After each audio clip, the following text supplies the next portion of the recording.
जय श्री कृष्णा, जय श्री राम। आज है अनंत चतुर्दशी और अनंत चतुर्दशी पर हम जानेंगे कि आखिर क्यों हर साल अनंत चतुर्दशी के दिन ही भगवान श्री गणेश जी की स्थापित की हुई मूर्ति का विसर्जन किया जाता है। क्या है इसके पीछे का कारण, हम जानेंगे। भाद्रपद माह के शुक्ल पक्ष की चतुर्थी के दिन लोग बड़े ही हर्षोल्लास के साथ गणेश जी की मूर्ति को अपने घर लाकर उनकी स्थापना करते हैं और पूरी श्रद्धा व भक्ति भाव से उनका पूजन करते हैं।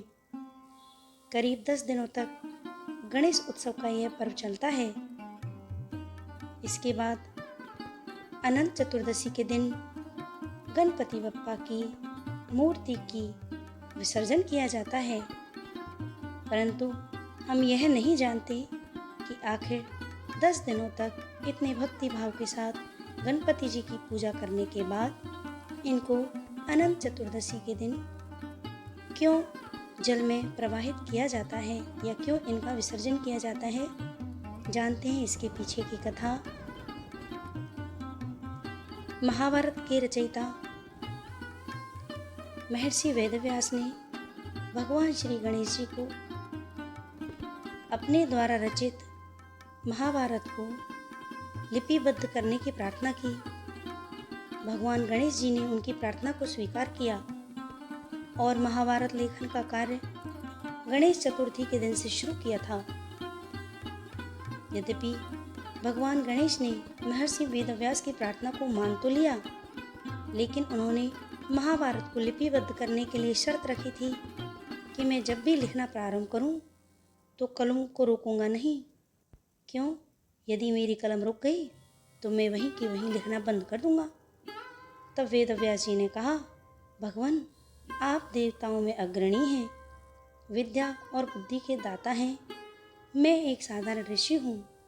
यदि किसी श्लोक में मुझसे त्रुटि हो जाए तो आप उस श्लोक को ठीक करके लिपिबद्ध कर देना।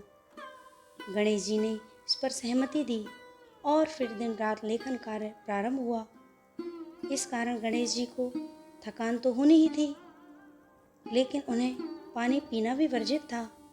अतः गणेश जी के शरीर का तापमान बढ़े नहीं, वेदव्यास जी ने उनके शरीर पर मिट्टी का लेप किया और भाद्रपद शुक्ल की चतुर्थी को गणेश जी की पूजा की। जिसके बाद महाभारत लेखन का कार्य शुरू हुआ। इसे पूरा होने में करीब 10 दिन लग गए। जिस दिन गणेश जी ने महाभारत का लेखन का कार्य पूर्ण किया उस दिन अनंत चतुर्दशी थी, लेकिन लगातार 10 दिनों तक बिना रुके लिखने के कारण भगवान गणेश का शरीर जड़वत हो चुका था।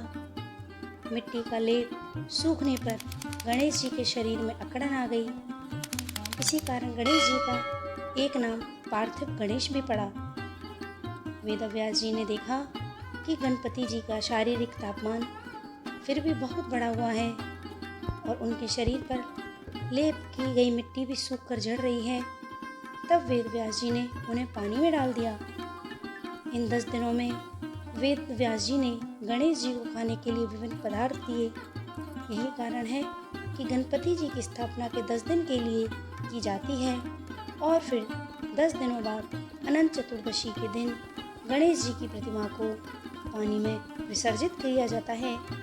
तो ये है कि आखिर क्यों अनंत चतुर्दशी के दिन गणपति जी महाराज की मूर्ति को पानी में विसर्जित किया जाता है, उसके पीछे का कारण। जय श्री कृष्ण।